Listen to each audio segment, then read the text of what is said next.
In Lord's Mobile, there are various ways to trap your opponents.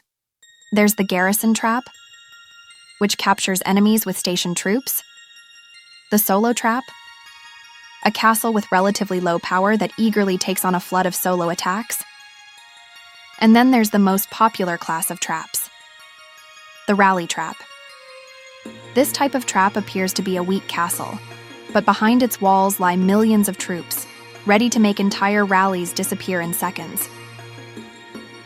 As a rally lead, you primarily gain experience through attacks on players, bases, Emperor events, etc. Thanks to the might of your troops, hardly anyone dares to drop a random attack. But what if I told you there's still a way to get rallied as a lead? The Holy Grail has been found, and I present it to you. The story of the Rallyleadtrap.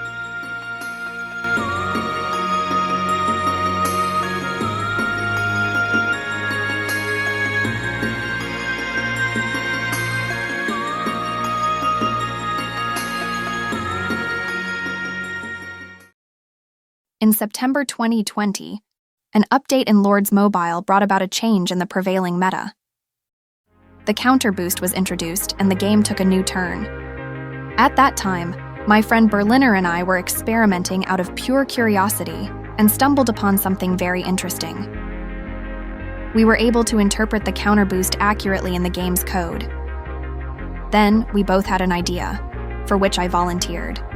However, to truly grasp the magnitude of this idea, we must first clarify the meaning of the term trap.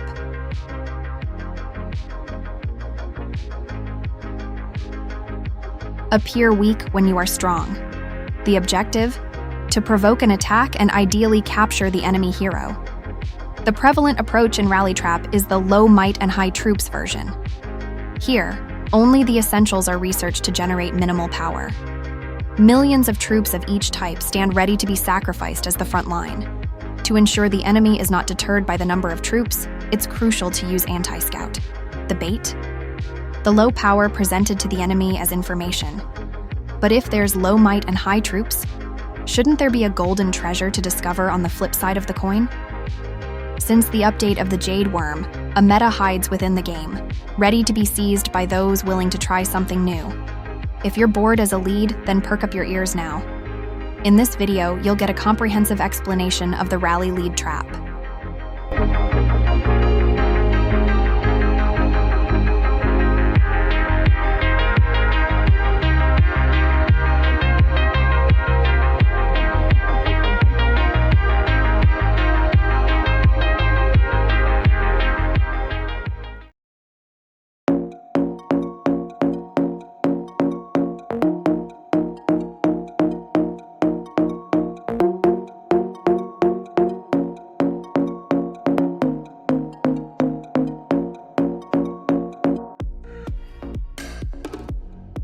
First came the idea, then the bait.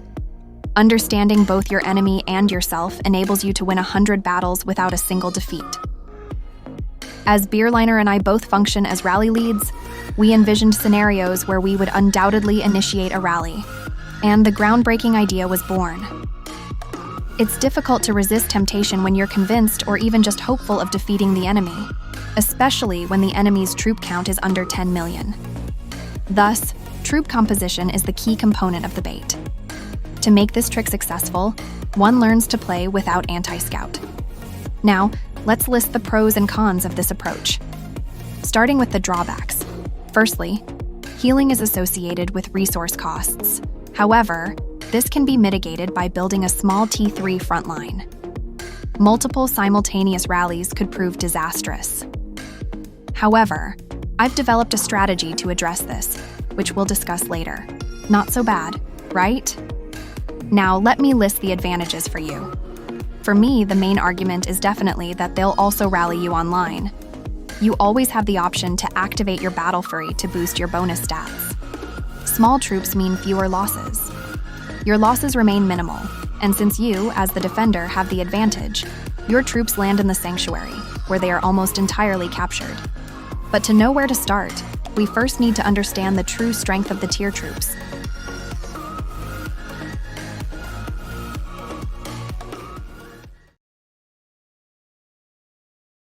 To grasp the intricacies of the tiers and to demonstrate the bulletproof nature of this method, I'm here to share a test that Salamode and myself have devised to determine the strength of the tiers. First off, let me present 3 reports: 20,000 T2 facing off against 20,000 T2. The same with T3. And the same with T4.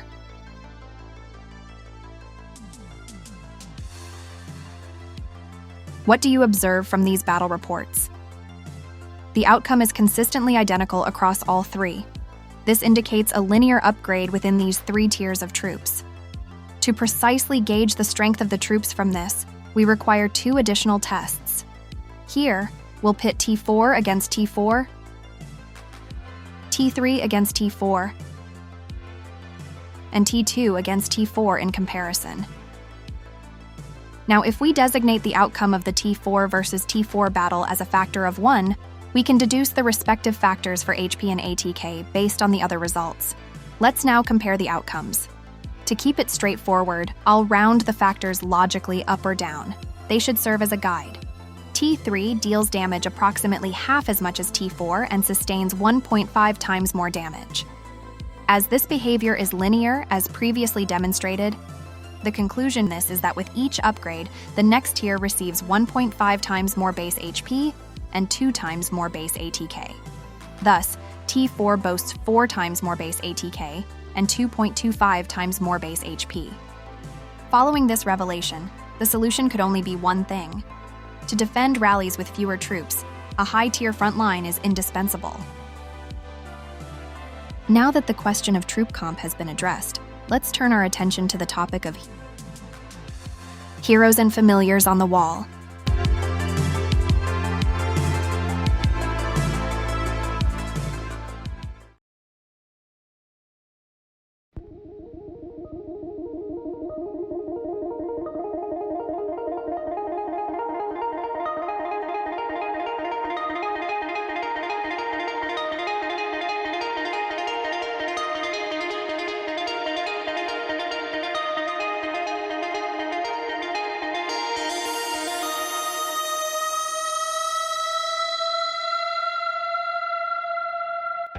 To be optimally prepared for battle, having the right heroes and familiars is essential.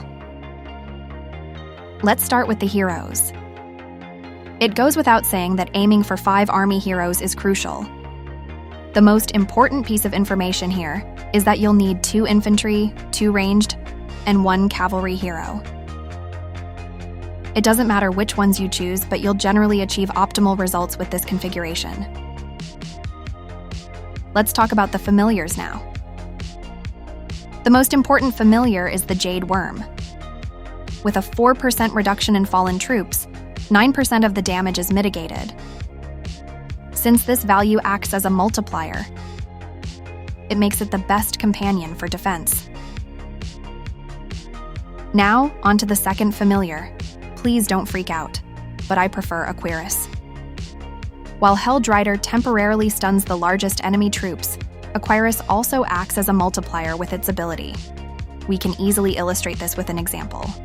If the enemy has 800% HP, the ability of Aquarius deducts 15%.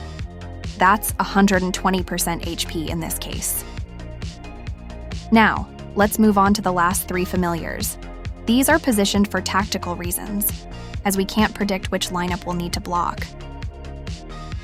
We prefer familiars that activate quickly, so we're left with Gargantua, Blackwing, and Bon Appetit that we can place on the wall, thus concluding both these themes. Now comes the slightly more interesting part: how to play the Rallyleadtrap.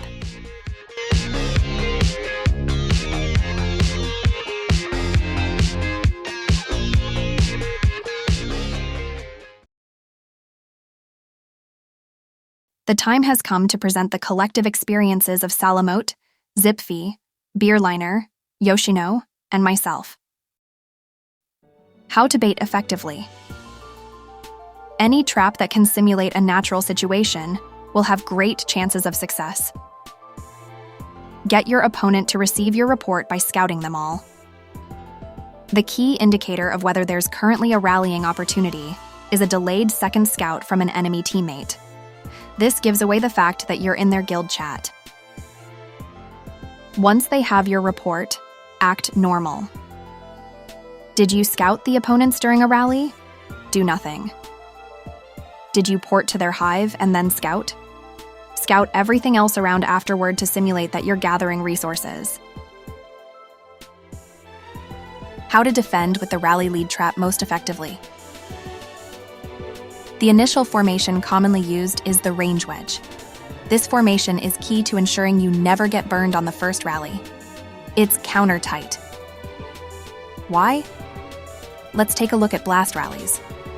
To optimally defend against a blast rally with this trap, you need to select the corresponding counter-phalanx formation. The best results are achieved when you also equip the blast gear. What happens if the opponent attacks with infantry and you're not quick enough to switch out range wedge? Nothing. Thanks to the troop count, range wedge offers an incredible groundbreaking feature. A wedge formation means only half of the front line is attacked. However, since we have a limited number of troops, the cavalry troops quickly come into play to dampen the blow. Here's an example. Let's say you have a total of 3 million range troops. With a range wedge formation, it means the first counter rally can only take away a maximum of 1.5 million troops before the cavalry drives off the infantry. When the opponent launches a mixed rally, here's how you defend against the incoming rallies. For formations like 7-6-7 or similar, you block with range wedge or infantry phalanx. For formations like 9-4-7, 7-4-9 or similar, you can use cavalry phalanx or range wedge. For formations like 9-7-4, 7-9-4 or similar, you block with infantry phalanx. Now, let's move on to the final point, namely my thoughts on being able to handle multiple rallies.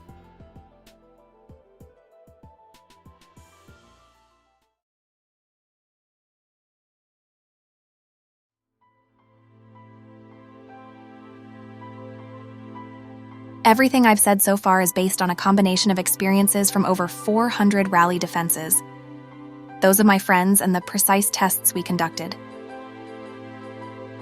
My strategy demands a strong team. Clear instructions are crucial. Stay calm and keep a clear head. Position yourself in the range wedge and request reinforcement of 262T5. Inform those who have already reinforced to be ready in the reinforcement menu just before the rally expires. Their mission is to speed the mates, which are reinforcing after the first hit.